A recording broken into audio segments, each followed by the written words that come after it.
Sweet dreams till sunbeams find you.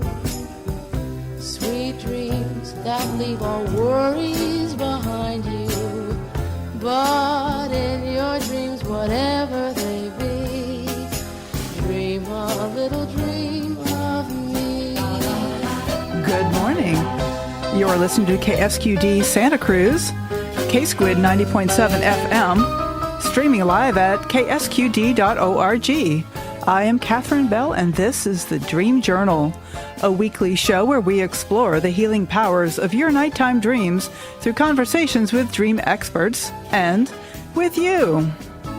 Stars fading, but I linger on, dear, still craving your kiss. He faded in the beautiful music of Rick Kleffel. He said he's going for Avatar this week, so it's always created brand new. So settle in and welcome to the Dream Journal. In the words of Carl Jung, who looks outside dreams, who looks inside awakens. How does shame keep us from being in the love, and how do our dreams lead us back? Today we have with us once again friend of the show, Bill St. Cyr, so stay tuned for that conversation. This is Catherine Bell of Experiential Dreamwork, and welcome to the Dream Journal. The Dream Journal is also a podcast, so you can look for that on all of your regular podcast places and also on the KSQD website. To find it there, go to ksqd.org/the-dream-journal. I'm so glad to be here today. It's always a little bit of a rush. Getting ready for the show, and it's exciting to just be here and settle in and listen to the music and let that come for me. So what has been happening in my dreams? So one of the big pieces of work I've done over the years now has to do with relationship. And relationship is, I think, a big deal for most people. That it's, in my opinion, is one of the most important things about being human, is being in relationship. And it's one of the most challenging things, and it's one of the ways I think we move the evolution of our species forward, in one relationship at a time. And I've had many dreams over the years about relationship, and ones where I learn about how I see things to be like a tit for tat, quid pro quo, you do this, I do that, kind of a thing. Like that's what it felt like love was for me for a long time. And then there's, so anyway, I've had several dreams recently about relationship, and the one that happened this week, actually, which, you look at the dream, and how do you know it's about a relationship? It's just my gut instinct, and since it's my dream, then I get to have that. So I had this dream. I woke up on Wednesday morning with this plane just auguring into the ground, coming in, full-size passenger jet, coming in really steep angle, and makes a sudden swerving ahead straight into the ground. And I'm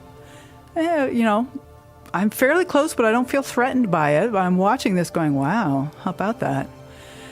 And for me, there's something about letting go of control, and that I have always felt like I had to have a lot of control in relationship, and I still do. I'm a pretty high maintenance person. So that's okay. There's some way though that there was like this level of terror behind the control. And I think something's shifting for me. And it's like, I imagine being a pilot on one of those giant airplanes, sitting behind all these dials and levers and buttons in this tiny little window. And, maybe I can get out of the plane and have a more face-to-face moment in relationship. So I'm just kind of feeling that moment of the airplane, just poosh, through kind of the shock of that, and maybe that's okay. Like maybe that's what needs to happen right now. So welcome, Bill. Hello. Good to have you on the show. So Bill St. Cyr is a devoted student of the dream and of the process of coming into deep consciousness in the face of trauma and alienation that is so endemic in our culture. Bill has over 10 years' experience working with dreamers and teaching practitioners the practice of embodied dream work. He's presented and facilitated over 75 workshops, retreats, and conferences throughout the U.S., Canada, and Europe, and he calls his specialty embodied dream work. So, Bill, surely it's been more than 10 years. I've been working with you about 10 years at this point. You have to update your bio there, dude. Yeah, it is. We're a couple of years behind at least. Yeah, so good to have you on the show, Bill. Where are you calling from? I am actually in Tennessee, just outside of Knoxville. It's like the Where's Bill map. Find you on a map, Tennessee, huh? I know. Well, traveling. Yeah, my dad actually went in the hospital, so I'm kind of headed back to Boston. I'm sorry to hear that, but I'm glad you can be there for him. Yeah, I'm sorry about that. Yeah. All right. So I've been working with Bill for a long time. As I was a student for a long time, and then he was my mentor. And now he's my colleague. So it's funny how those things happen. This evolution, and Bill and his partner Sue Scavo run this Limina School, which I think is a fabulous introduction or deepening of dreams. They have all kind of levels of classes, and I have learned so much from them. And so I'm really glad to have you on the show. This is really the friend of the show. You probably appeared more than anybody else. Glad to be here. Yeah. I like the evolution you're talking about. That's the way it should be, right? Yeah, I think so. I think that's right. We kind of lift each other up, that we kind of teach each other and then learn from each other, then lift each other up. I think that's a wonderful model for relationship. And so we were chatting about what do we want to talk about today, and you brought up the topic of shame. I wonder if you want to say a little bit about that. I know it's a huge topic, but what is it that, right? It's like, what is that kind of grabs you about that, or what is that touches you about that? I mean, grab's a little, rough, but grab works okay. Okay.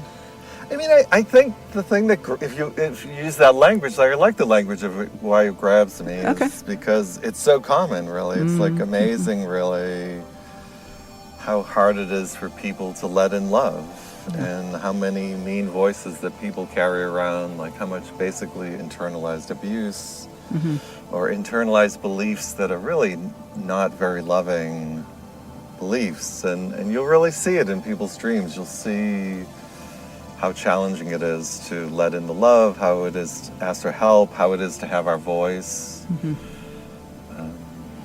Right. I love that you start out with talking about internalized voices, because there's a way that we shame ourselves probably more than anybody else, and that is such a journey to unravel those inner voices. Right. Well, it becomes this protective mechanism. Like if I silence myself first, then I can keep myself safe from whatever abuse has happened or might happen in the moment. So if I keep myself small, then I'm out of the limelight, and I think it's very uncomfortable to come back into the light. In terms of coming into love or coming into even just presence. Well, I've been mulling over something this week that came up in one of my groups, and that the kind of the thing of what is about being safe versus being in prison. And there's sometimes a way that we kind of put ourselves in prison because it's safe there, but then we're in prison. You know what I mean? That's yeah. I think that's part of the challenge. It's like how do we make safety in a way that works, or how do we grow from, whatever the safety we've built has got us to where we are today. Exactly. Like, how do we build on that and not let the thing that's made it possible to be here today and be who we are limit our possibilities, but instead become a kind of foundation that actually opens possibility.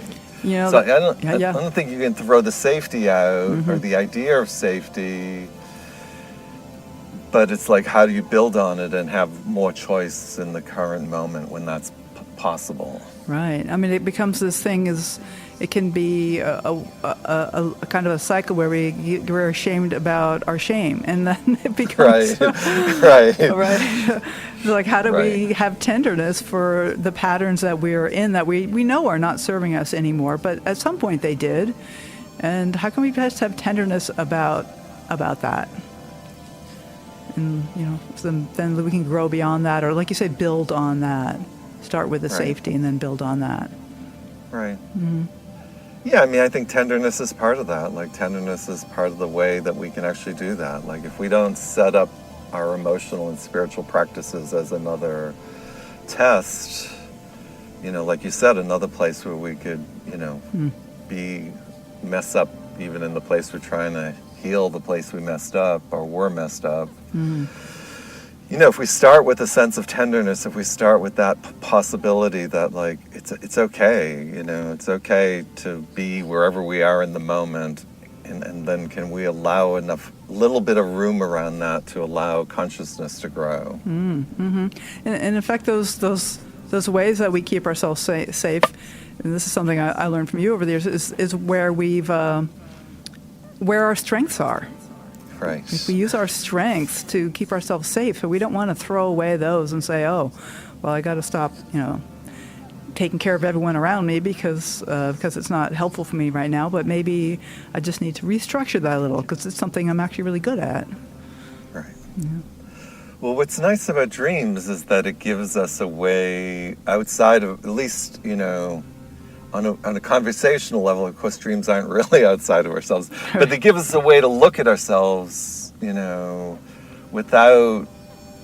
without having to dive right in. It gives some safety because it gives a little bit of healthy space for me to look at myself, for me to, like, have space to play with my imagination, to be creative, rather than, like, I need to do better or I need to be disciplined, which sometimes works in the short run, but over the long run, we need some space to play. We need some space where it's organically possible to have that tenderness and safety because there's no test. Although so often dreams are about a test, and we think there's a test. Right. So there's the shame, though, right there. Yep. As soon as you feel like there's a test, then you know that there's probably some shame there. There's some feeling of, like, oh, it's not okay for me to just be wherever I am in the moment. I have to accomplish something. I have to pass a test. I have to A, B, C, D. There's like 1,000 things it could be, versus just, it's okay. Like, wherever you are, it's got to be okay if that's where you are. We can't start from anywhere else. I mean, that's the classic Buddhist teaching. Start where you are. We can't, that's, Pema Chodron's book. Right. It's an awesome book. We can't start anywhere else. And everything becomes possible. In some ways, the first step is, like, how do I get out of that test mentality? That's why the conversation around shame is so important, because it's, how do I get out of the mentality of shame to begin with? Or at least to explore it, to see, like, wow, I'm really, like, everything becomes a test for me. Right. And can I just have some space to see that with a lot of tenderness, and some space to see why this prison has been built around me, and why I've even maybe become attached to it in the way that you've talked about it in some ways. And how do I begin to, like, see other possibilities? And get the support, get some support to like take what are actually really big risks when it's the way that I've survived is by always, like, testing the waters, always testing myself. If that's how I've survived, it becomes like a huge risk to let go of that mentality. Yeah, absolutely. I wonder if there's some example here that you could bring in, maybe a dream or something. I knew you were going to ask that. I love getting concrete and like bringing in, like, examples. It's so helpful for me. I mean, I had a dream recently where it's sort of the flip side of it. I guess both are there, because I saw this woman that I know, who I really admire a lot, and I hadn't seen for a while. And I think in the dream they were talking to Bernie Sanders, funny enough. And I was like, is that so-and-so? And then I, like, got closer, and then they, like, looked at me, and it was like, it was them, and they were so excited to see me. They just like ran up to me and took my hands, and they put their forehead on my forehead. Oh. And my whole body just like completely relaxed. It was just like this kind of like sedative. No, not really a sedative, because that's like a sleep thing, but I just like let go all this tension. And so like in working with a dream, there's like the two things. It's like, wow, it was a really sweet dream. It's like this kind of anima figure, this person that I really have a lot of admiration for. But it's also like, why am I carrying that much tension in my body? You know, how much of what you're talking about everything's a test, so then my body's always like poised to pass the test, right? It's like you can't, you know, like, am I worthy of a little bit of, like, can I let in just sense of love? I mean, I felt totally loved in that moment. It was just like this, I don't know if anyone's ever done that to me, that's like, you know, kind of in the random moment, like, you know, people hug, they shake your hands, they give you a kiss on the cheek, whatever, but like to come up to me and just like put their forehead on my forehead, it was like so intimate and so vulnerable. Wow, as you're describing it, I can really imagine that, and I felt my whole body relax too. There's something wonderful about that. You know, we always talk about the heart has this magnetic field that extends, you know, what is it, 3, 4, 6 feet beyond your body, and so when you're hugging, you're in the magnetic field of someone's heart. But what about our brain and our faces? Or to be that close to be touching our foreheads, you know, that's very intimate, and I wonder what we're sharing, just energetically as well as, you know, physically. Right. Yeah. No, that's really beautiful.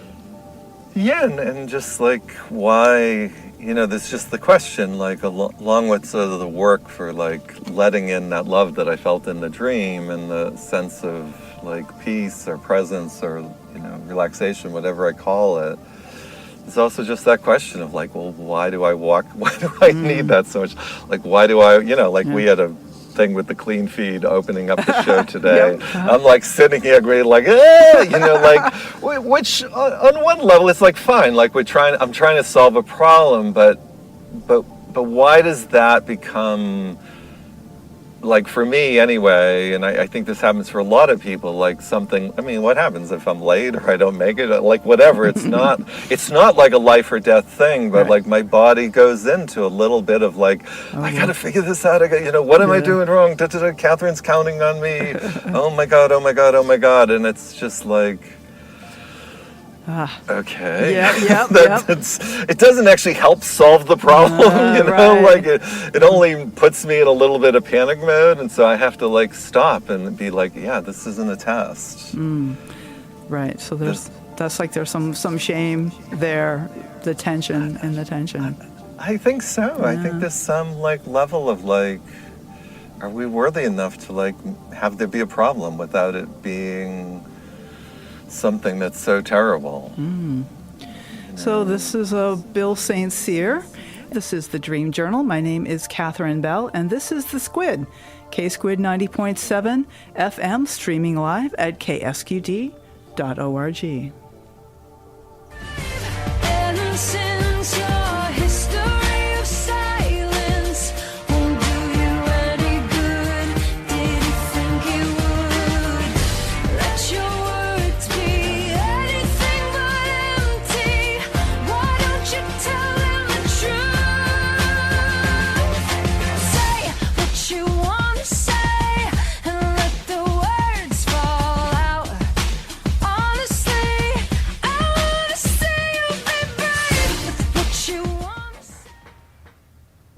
I am Catherine Bell. This is the Dream Journal with Bill St. Cyr. Welcome back.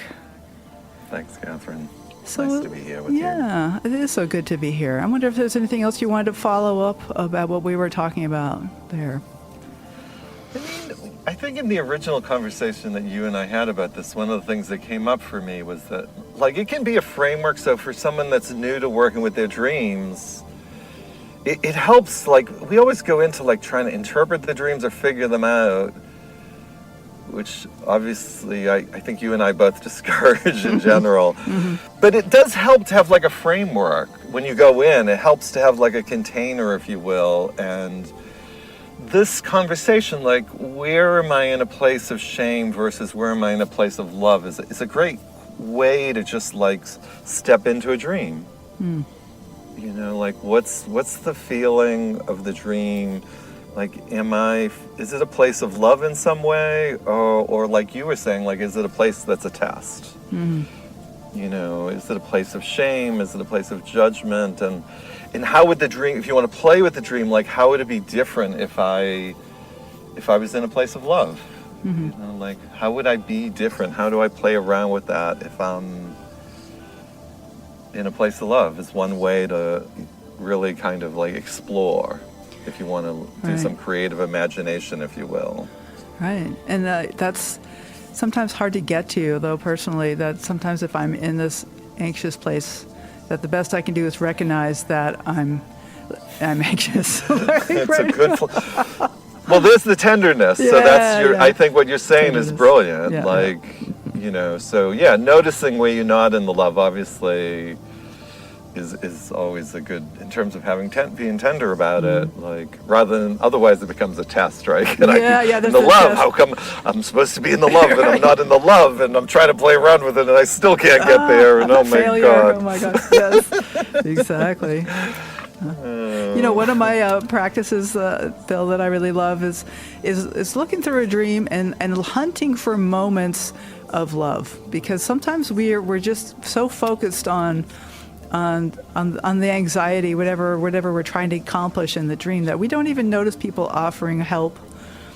And so one of my favorite treasure hunt games with dreams is to look for those moments, and then just take a second and feel like, oh, there was a little love right there. And actually, I could feel that they reached out for help, but even though I said no thank you and kept going, like, there was that offer. And so this is, like, you were talking about how to feel in the love, and this is one of my favorite treasure hunt games with dreams, is can I find a moment in which there was support for me and there was love? You know, whether I took advantage of it or not is really not such a huge deal, but just even really difficult dreams often have this, like, somebody standing next to you holding your hand, or somebody there even if something horrible is happening, and to feel that the support is there if we can open to it, rather than focusing always on the difficult moments and the pain and the frustration, the shame. Yeah. Right. Well, if we approach the dream with some more sense of worthiness, like, those kinds of possibilities are just easier to open up. Mm-hmm. You know, if we feel like it's our party in the dream, or we feel like it's our house in the dream, or if we're in a store, and, you know, like, if you come from more of a sense of, like, that love that you're talking about, it also makes it possible to see more possibilities for love. Mm-hmm. You know, like, you're at a food table, it so often doesn't occur to us that the food is there for us. Yeah.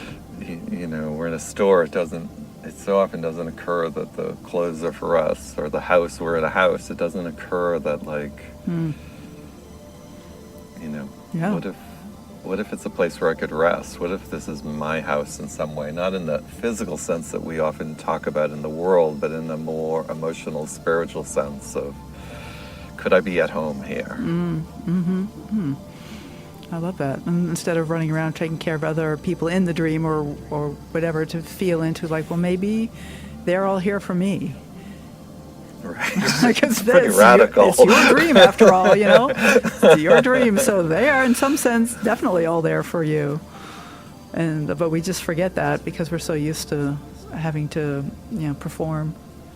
Right. Well, there's the test again, or the performance. Yeah. Like, if I take care, you know, I have to earn my worth. I have to earn my dinner. I have to earn. I mean, obviously, in the world, like, we have to make a living, you know. But on an emotional level, like, can there be space that I don't have to earn my worth? I don't have to perform. Like, I'm worthy, regardless of what I'm doing or what I'm able to do or not able to do.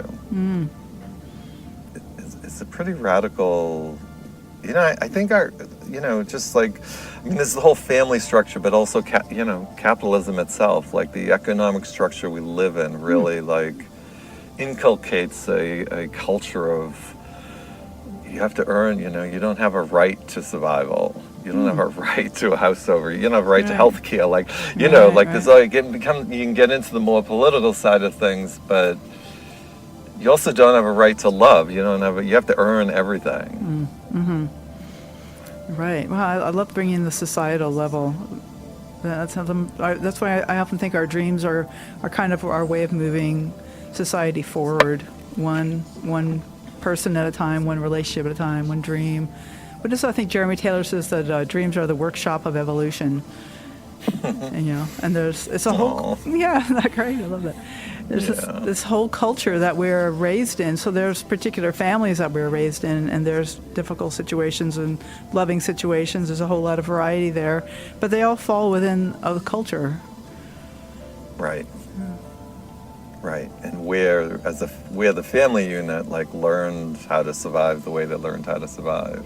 Mm-hmm. And it just gets passed on to us as children, or we pass it on to our children, with the best of intentions. Like, we're trying to make sure we all survive. Like, we're trying to make sure our kids survive, and our parents wanted to make sure we survived. Right.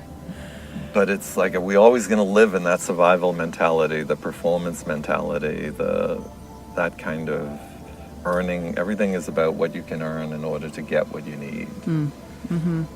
It's a very anti-spiritual perspective. Like, from a spiritual perspective, you have a right to love. Mm-hmm.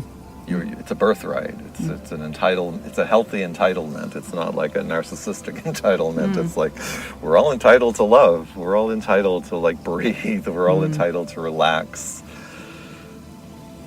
Right, but instead we end up feeling like we have to earn those things. Yep. Yeah.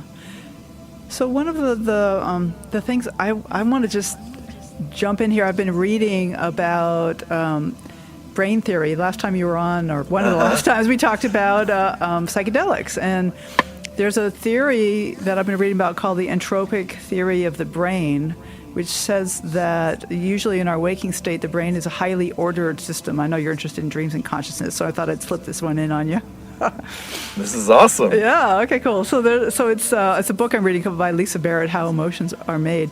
But the idea is that during waking life, our brain is highly structured. Our brain, the energy in our brain is very low entropy. But when we're asleep and when we're dreaming and when we're on psychedelics, it's a very high state of entropy. There's a lot of chaos going on, and that gives us a chance to kind of come up out of our ruts. And so when we come back down, we might land somewhere a little different. So that explains why dreams and psychedelics help us to change our mind, in the words of Michael Pollan. So this particular book that I quoted has to do with emotions and how emotions are constructed by our mind, and they're very cultural, surprisingly cultural, how the particular emotions. And that's somehow related to the idea that we have structure in waking state, which is like the way we define the different emotions. But that's cultural. So anyway, there's a whole bunch of ideas thrown in there. Well, it's fun, it's fun to play around with dream as psychedelic, as a microdose. Yeah, like, we get a microdose every night, or maybe a maybe bigger than a microdose. Right. But, or that we can work with our dreams in a way that gives us a microdose. I do think it's part of, like, when I'm working with a dream, part of what I'm looking for is that altered state where the normal structures, and part of what happens with the culturalized emotions that you're talking about is, I think our culturalized, I'm not sure what that word is, cultural emotions really get wrapped up in the way that we live in a culture that's built on survival. So our emotions get built around the way that we're taught to, like, use our emotions to survive. And when you're in a psychedelic state, whether it's with some plant medicine or it's a dream, then there's a little bit of space outside of that survival mentality. It becomes a little bit more of a playground, a place where those structures, literally fade away. I mean, that's part of the point of psychedelics, right? Yeah. Everybody talks about how, like, whoa, right. What's going on? Well, part of what's happening is those structures are falling away. Yeah. Right. Well, that feels to me like the airplane crashing in the dream I shared at the top of the hour, that there's something structured that's just, don't need that one anymore. Like, blah. And it's like, it's really helpful because we have this structured thing when we're awake, and it's incredibly useful. So it's not that there's anything wrong with that, but we do get in habits that maybe are not helpful in the long run.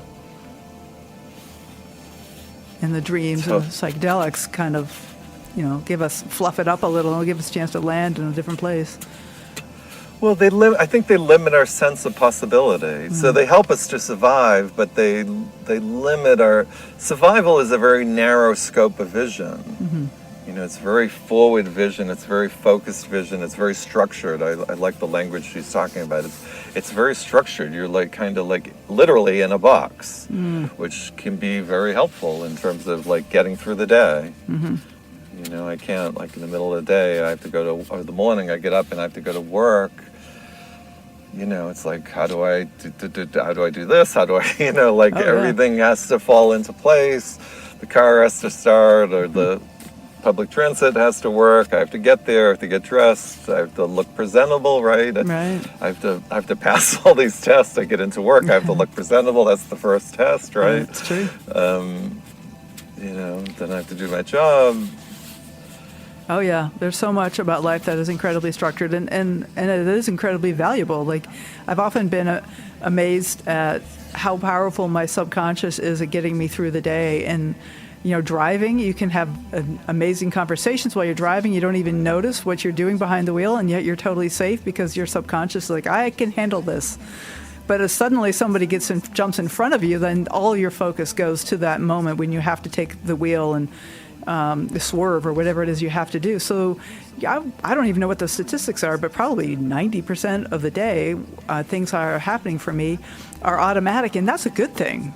If I was a baby with no structure at all and had no sense of what needed to happen next, I couldn't be a human. I couldn't be an adult. I couldn't be who I am.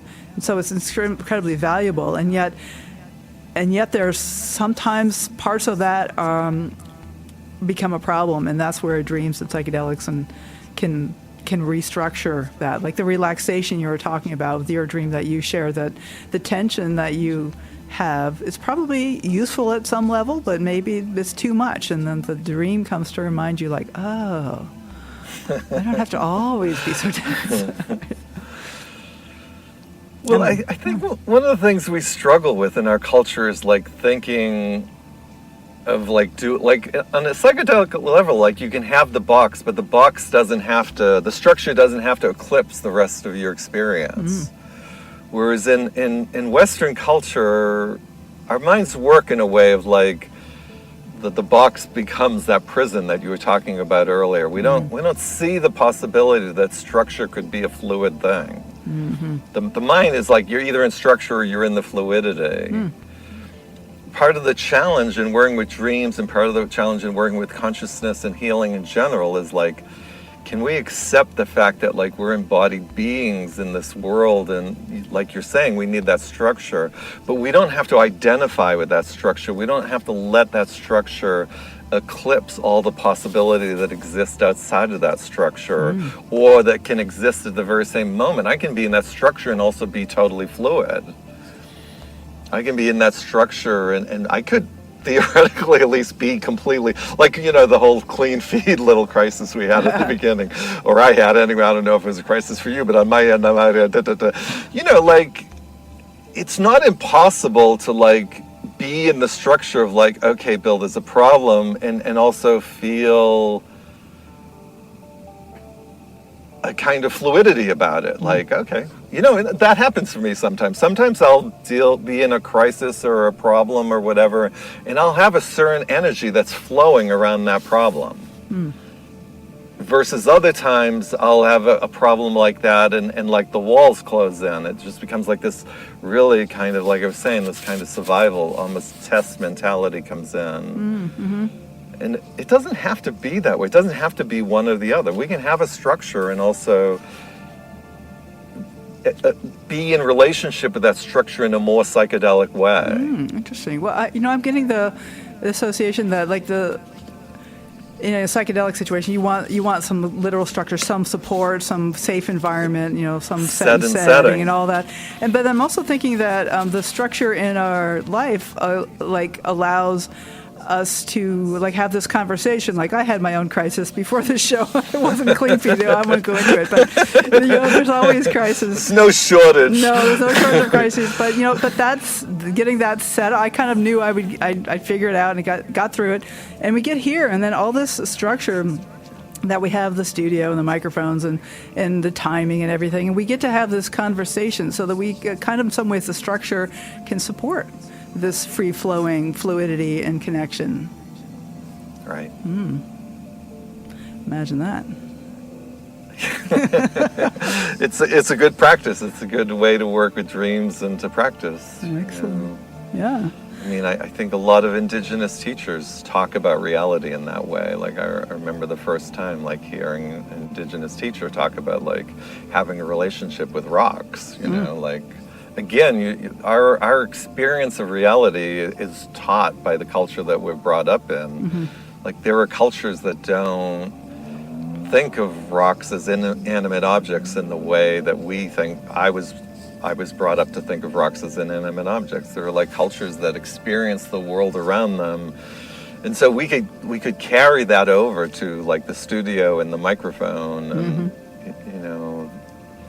the hotel room that I'm in and the trip home. Like this whole trip home that I'm taking to Boston to see my dad. Like that could all be. We could be in relationship with that experience in a different way, or at least we can practice that. We can practice having a more relational sense of reality rather than like everything's about test and performance and destination and structure versus flow, as opposed to like, I mean, that's what modern physics is all about, right? That those things that we think are fixed are not fixed anyway. Well, I love the phrase a relational sense of reality. You're listening to K-Squid 90.7 FM, Community Radio of Santa Cruz. I am Catherine Bell, and we are here with Bill St. Cyr. It was a beautiful day. Don't let it get away. Beautiful day.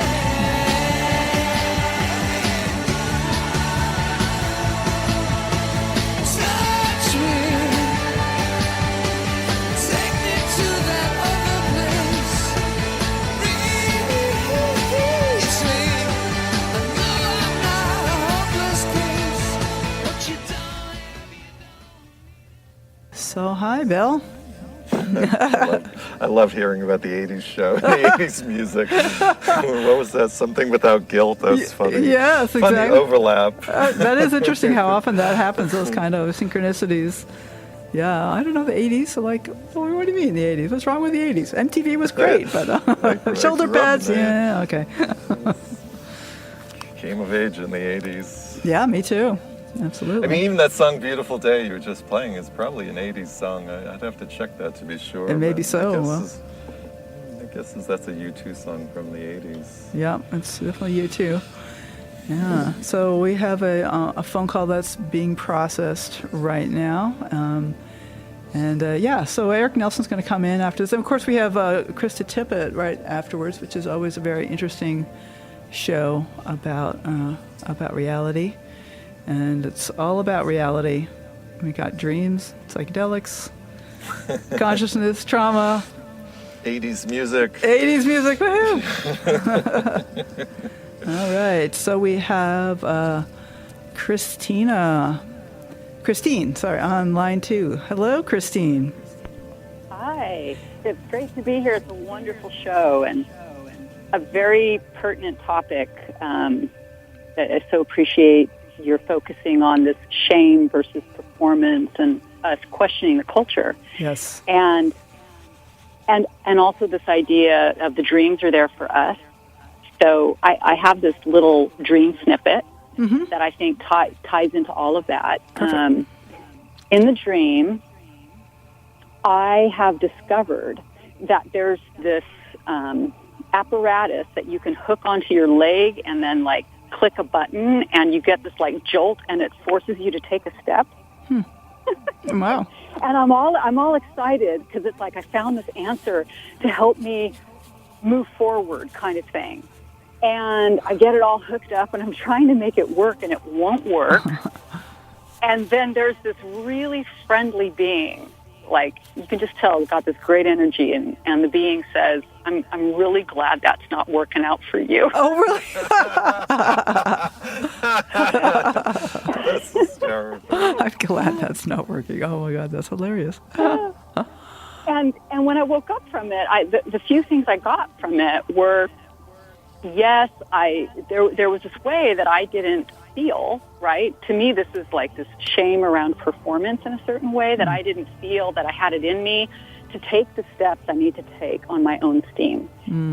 And then the big thing is that I kind of have this story that I'm kind of alone with things. I used to have tons of contact in dreams, and then went through an analysis with somebody who was very amazing, but kind of dogmatic, and it sort of shut my dream world down, which is why I love listening to the show, because it's just all these different ways of looking at dreams, so it softens it up.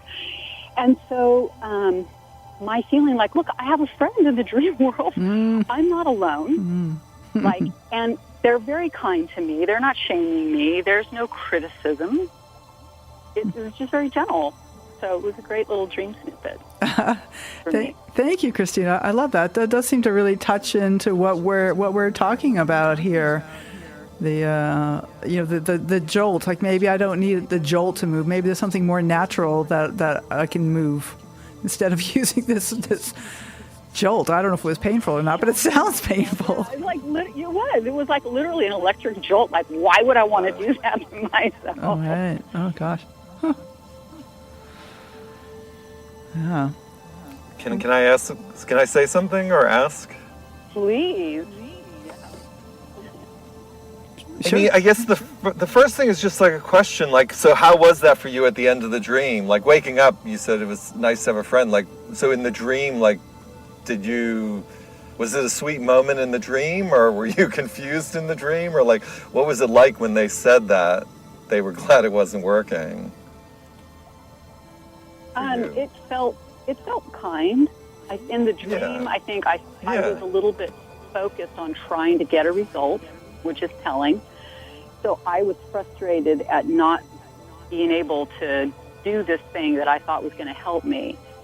And the perspective came when I woke up, and I was like, that's really good. Mm-hmm. You know, it really felt like a step forward, ironically, right, for me. Like, wow, I've got friends there. They love me. They have a sense of humor about my silly antics and misguided attempts to move myself forward. So I love what you're saying about the dream. Is it okay? Can I just talk a little bit about just like what comes up for me around it? Of course. Yeah, it's just so sweet what you're saying about not being alone, and I'm so glad that you brought it up, because it's so much. Really, like, it's almost like it's the heart of shame, right? Like, we always feel alone when we're in shame, really. Like, it's sort of like, that's the whole, I didn't even quite know how to say it. I mean, I think you've said it more beautifully than I can say it. We don't feel like we're worthy to even be with somebody. So it all has to come from us, or from a machine, or from electroshock therapy. It's not possible that we could be just like with, so much of the tenderness you were talking about, Catherine, and what you're talking about in relationship to this dream, Christine, just like comes from the fact of like, oh my God, what if I didn't have to be alone with whatever it is that's made me feel like I need a kind of electroshock treatment in order to move forward. Exactly. And I wasn't being corrected. I wasn't being offered corrective advice, which I think it happens a lot in this culture. Like, when we're in school, we get corrected a lot in a way that can feel that inspire shame. Maybe it's not meant to shame us, but it inspires shame, the way that it's put forward. And rather than emphasizing that the way people learn is through connection. Mm-hmm. And I do believe that whatever the other matrix, whatever dimensions we are in when we dream, ultimately the field that is a mystery to me is on our side, all of us. And when I can let that in, things get better, and then I can let go and stop trying to be controlling, even if it's just like you guys talked about. We shame ourselves the most, and it's a way to keep myself under control when I do it. Right. It's really sweet. You're almost bringing me to tears. I mean, it's just so sweet what you're saying. It's so like everything that we're talking about, and I mean, it's also like what you said in the background about like how even dream work can become dogmatic. It's like so painful that so many practices. It really doesn't matter what the practice is. Like, we have to be really careful not to let that dogma come in, and to just and be with the kind of energy that like you're. On an archetypal level, we would say maybe it's like a kind of archetypal or divine or some kind of loving energy that's coming there to you in the dream. It's such a contrast to that. Like, I mean, for me, there's just the whole association with like how much, the school thing or the work thing is like how much that person needs a kick in the rear, like that's what I grew up with. That was my electric jolt. Is like people need a kick in the rear. Whether they're lazy, they need a kick in the rear to get moving. As opposed to what you just said about how like actually what we need is like some love and compassion, and then the natural flow of life, our natural energy can creatively come to the surface and create and live and do far better than anything we could do on a test level. Right, yeah, that performance-based esteem and some of the early ideas, I think, in psychotherapy, like I'm remembering this dream I had, and it involved royalty. And it was a beautiful dream. And the analyst said to me, well, you're inflated. Oh. And it was like, and I had no context. That happened a lot, and it was like I had no context, like, well, in what way?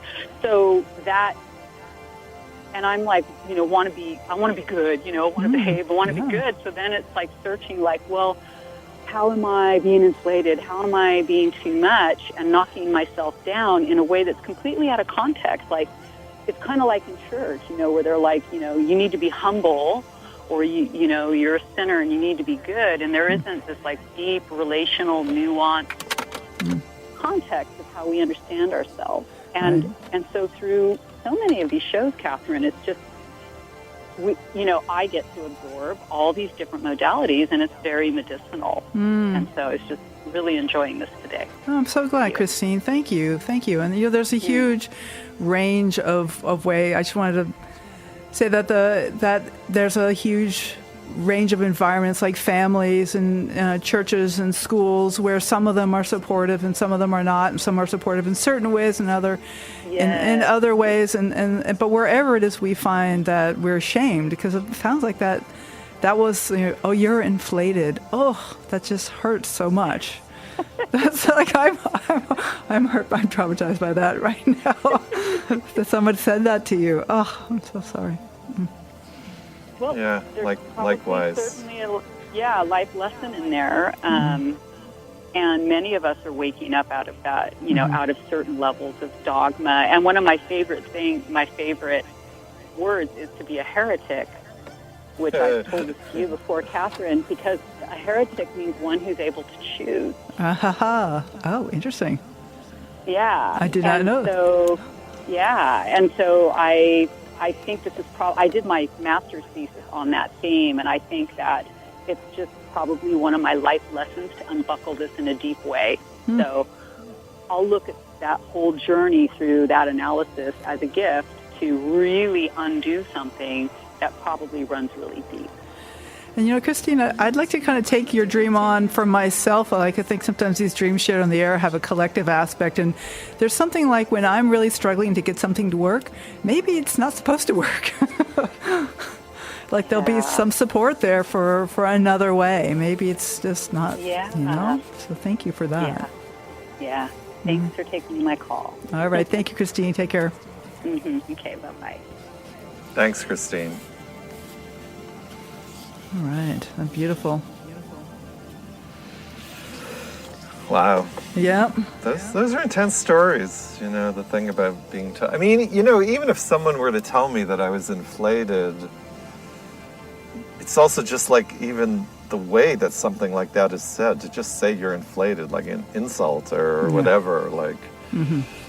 No tenderness at all, Yeah, like if I've had to inflate myself, then the question becomes like, well, what, why do you feel like you need to inflate yourself? Yeah, like, what happened to you, Yeah. Right, exactly. Like, even if there was some truth in it, which I'm not saying there was in their case, but in my own case, like if, like there was a dream and I felt like there was something that was inflated in me, then there's a way to be with those kinds of questions of like, well, how did that happen to you? Why do you feel like you need that? Yeah. So, Bill, this time flies by. I love it. I wonder if you could share with our listeners, how can people get in touch with you? The best way is through our email and website. So my email is bill@students, with an S on the end, studentsofthedream.com.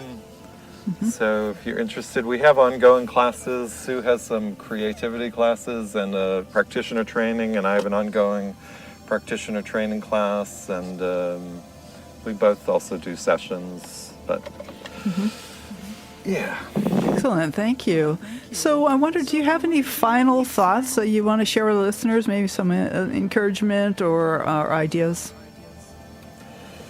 The framework of like just, I think what you said actually about being aware of where the shame comes in or the performance comes in, or even when we're like sitting with a dream, like I have to figure this out, I'm a practitioner, so someone comes in and they're paying me, and even we all feel that pressure of like, I need to figure this out. Like even that is like, can I bring tenderness every step of the way? Like it's not like we're trying to get to tenderness. It's like, can I be with the dream with tenderness every step of the way? As opposed to dogma or shame or condemnation. I love what you said about a treasure hunt. Can it be a treasure hunt? Or if you feel like there's no treasure there, then like, can you be tender about like, well, what happened? Like, where's my treasure? If there's not, if you have a dream that's like a really rough dream, then the question becomes like, how do I get the emotional support to be with that? Where do I find my person who says, supports me or you the way that being supported Christine in her dream. I love that. Thank you. That was such a sweet dream. I mean, she's sort of an awesome teacher herself. Oh, absolutely. Yeah, it was really beautiful dream, and I love the ideas around it. And that's, Christine has been on the show as a guest, and maybe I have to get her back. I love this. I love having you come back, Bill. We'll have you come back again in a few months, maybe. You're a friend of the show. We'll carry on, and I wish you all the best with your father and your family, and blessings to you on that journey. Thank you. Good to be with you, Catherine. Thank you. All right. Well, we'll take care, and we'll talk soon. Okay. Bye-bye. Bye now. Sweet dreams till sunbeams find you. Sweet dreams that leave all worries far behind you. But in your dreams, whatever they be. I am Catherine Bell, and this has been the Dream Journal. Thanks for listening. You can find out more about my dream coaching practice at experientialdreamwork.com, and you can email me at catherine@ksquid.org. That's KATHERINE at ksqd.org. Please do contact me for a free introductory dream consultation. If you like this show, please leave us a review on Apple Podcasts or tell a friend about how much you're enjoying the show. Another thing is, if you want to send us a few dollars to ksqd.org, we are an all-volunteer radio station, and we rely on generosity of our listeners. So you can donate at ksqd.org. I'd like to thank my program assistant, Max Deaton, and our creative musician, Rick Kleffel, who created, again, an original composition for our ambient music, and our call-in from Christine. That's all for the Dream Journal. Join me again next Saturday at 10 a.m. And when you wake up tomorrow morning, take a minute to look within. Do you remember a dream? Write it down and bring it to the next Dream Journal. I am Catherine Bell, and you are listening to KSQD Santa Cruz. Trying to take away my worries of today and leave tomorrow behind. Ooh, dreamweaver, I believe you can get me through the night.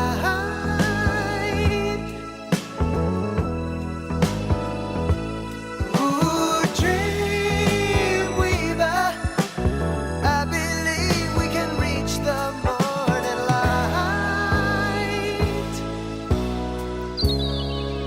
Fly me high through the starry skies, maybe to an astral plane. Cross